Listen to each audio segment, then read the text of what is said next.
Well, I don't have to tell you how this goes. Leading Edge Aliens, the board game. I had this title back in, the early 2000s. It's a fantastic rule set. I love the IP. I love aliens. I love colonial marines. The chance to go head to head, and it had the various movie scenarios. Fantastic game. I gave it away to a friend. He was also an alien enthusiast. He really enjoyed the game. He was jumping into board games, and in that moment, I wanted to nurture that enthusiasm. So I gave them the title. Tried to acquire it a few times here and there, but it is out of print and it is somewhat obscure and somewhat rare. But it is an excellent, excellent rule set. And that was the framework. So how many times have you been here? It's late at night. I'm thinking about some upcoming wargaming projects, miniature projects, and one of the ones that I really want to do this year, I want to make happen, is a mass scale aliens game. I want to have multiple squads of colonial marines, and I want to have like real time, like 100, 200 aliens on the table visually. And I kind of want to make some various fortifications. We'll kind of make some alien landscape. I want to get the APC. I want to do kind of a mass scale, mass combat aliens game, or in smaller games to have lots and lots and lots of aliens. Now, I know there are other titles that are out there. Aliens versus Predator, The Hunt Begins, and other titles that work, and I've played them, and I have a few of those titles. But I wanted something a little bit more fast-playing and adaptable outside of a board game, kind of somewhere in the middle, right? A rule system that would allow me to have larger games and play on a variety of tables. So I'm not going to be locked down to a board game, but at the same time, not necessarily war game rules that are so heavy and crunchy that they're going to bog the game down on this mass scale.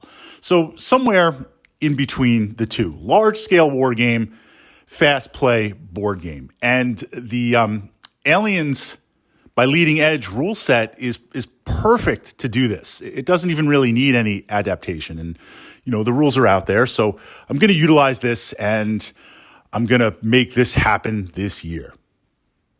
So it's about, 12:31, get home from work, unwind a little bit, find myself in bed thinking about various projects, and you get this idea to look for miniatures. So I'm going to start looking for miniatures. Usually, for the scale of miniatures that I need and the quantity, you might go to something like 3D printing or Etsy just to get some ideas of what's out there. And I found some awesome colonial marines and some awesome count as colonial marines and count as aliens. But they're spot on, and we all know who they are. Looking at that, fantastic. Absolutely. But the quantity required, not so much on the colonial marines, although I want to have like 5 or 6 squads, the quantity required on the aliens makes that a little bit impractical. I mean, we see this with Warhammer 40,000, right? Warhammer 40,000 was a skirmish-based game. And as GW jacks up the points, increases the size of the game, now you have 40K that's essentially a large-scale mass combat game, but the miniature scale 1-to-1, it's a lot. There's a lot of miniatures on the table. And I'm not saying that's a good thing or a bad thing, but imagine pumping that up by like 2 or 3, right? That's a significant time and transportation and the rules to utilize that. So that scale of the colonial marines and the aliens, and I could just look at other castings and things, that's more skirmish. That's more kind of a mid-level type game. And I might visit that at some point. So now it's about, 2 o'clock in the morning, and I've got to be up by 8, ready to go. Should call it a night, right? But the internet, being the internet, sitting there on my tablet, let's check out, what about some different scales? And of course, finding everything on the internet, there's a whole collection of count as aliens and colonial marines, but they're not aliens and colonial marines, but we know they're aliens and colonial marines, count as in smaller historical scales.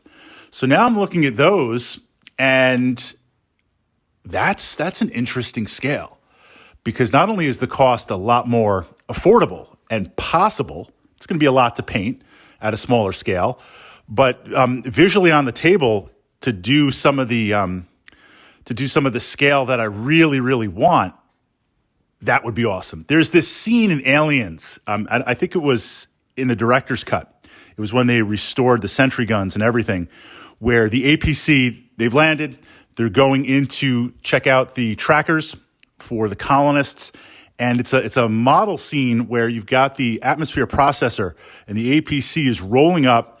The gun drops down in the back. The door opens and it rolls in to the atmospheric processor. That scale is what I want. I want this idea like you're in the command module or you're up there in the ship and you're looking down, watching this happen from that scale, as opposed to a larger scale where maybe if you're tabletop level, you're playing at that level.